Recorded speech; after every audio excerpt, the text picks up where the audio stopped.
Voici la correction de l'évaluation finale numéro 6 de spécialité portant sur encore des fonctions trigonométriques de la forme a cosinus oméga t plus phi et a sinus oméga t plus phi. Donc deux sujets différents. Le premier, je vous donne la représentation graphique d'une fonction f de t égale a cosinus oméga t plus phi. Et à partir de sa représentation graphique et de différents calculs, on va déterminer les paramètres a, oméga et phi. Première question, comment nomme-t-on oméga? C'est ce qu'on appelle la pulsation.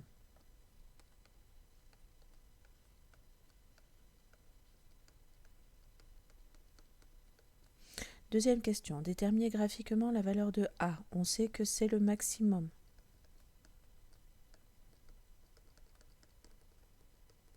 Donc ici, A est égal à 3. Déterminer la période de la fonction. La période, c'est la longueur du plus petit motif qui nous permet d'obtenir notre courbe. Donc ici, si je pars de ce point et je vais essayer de représenter entièrement le motif, j'obtiens le motif lorsque je reviens ici. Et donc, on lit que la période t est égale à 5π sur 4. On a vu dans la leçon que oméga est égal à 2π sur t. Donc, pour déterminer la valeur de oméga, on sait que ça va être 2π sur 5π sur 4, ce qui nous donne 2π que multiplie 4 sur 5π. Et si je fais le calcul, je peux simplifier les valeurs de π. Et 2 fois 4, ça fait 8. Ça fait 8 sur 5, c'est-à-dire 1,6. Déterminer graphiquement l'image de 0 par la fonction f. L'image de 0, c'est la valeur où notre courbe coupe l'axe des ordonnées. Ici, on voit bien que la valeur de f de 0, c'est 1,5. On sait que phi est égal à moins π sur 2, 0. Déterminer à l'aide d'un calcul la valeur exacte de phi.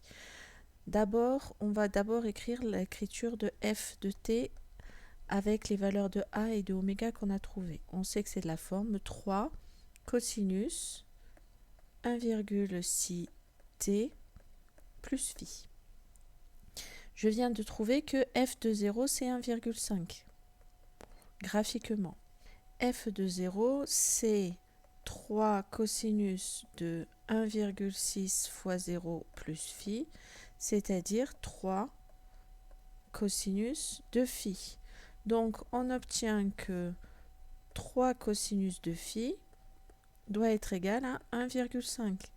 C'est-à-dire que cosinus de phi est égal à 1,5 sur 3, qui nous fait 1/2. Et donc, grâce au cercle trigonométrique, si je représente mon cercle, la valeur de cosinus se lit sur l'axe des abscisses de la valeur de 1,5. J'en ai deux possibles. Ici, j'ai π sur 3 et ici, j'ai moins π sur 3. Mais d'après l'énoncé, on vous disait que la valeur de phi était comprise sur l'intervalle moins π sur 2, 0. Donc, on en déduit que phi est égal à moins π sur 3.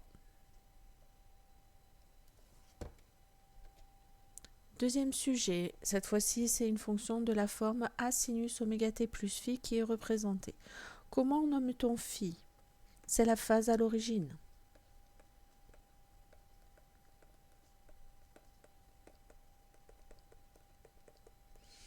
Déterminer graphiquement la valeur de a, c'est ce qui est l'amplitude, c'est le maximum. Donc ici, le maximum, on trouve que a est égal à 3. Déterminer la période de la fonction.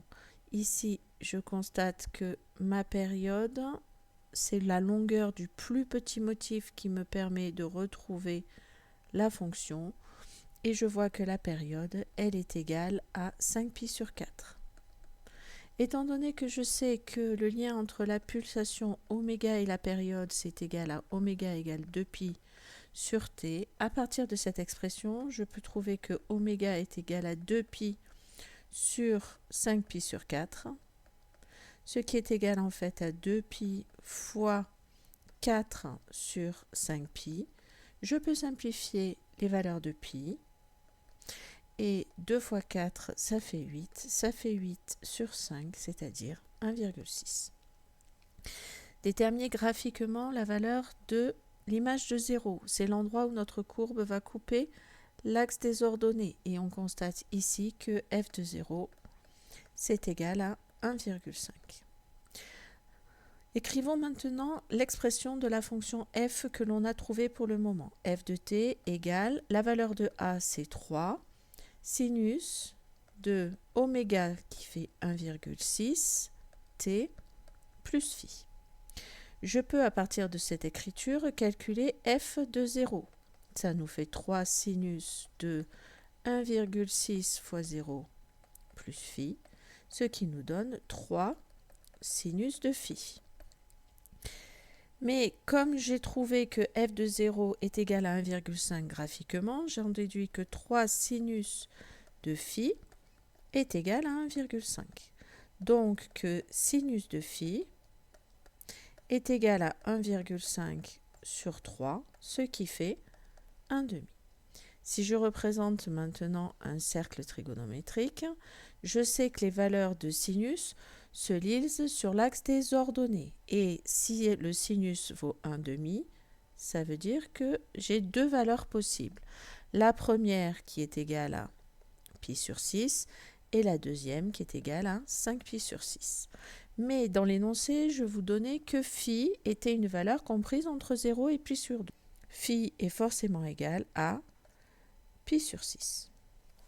Voilà, j'espère que cette vidéo vous aura mieux permis de comprendre vos erreurs. N'hésitez pas à poser des questions si des doutes persistent.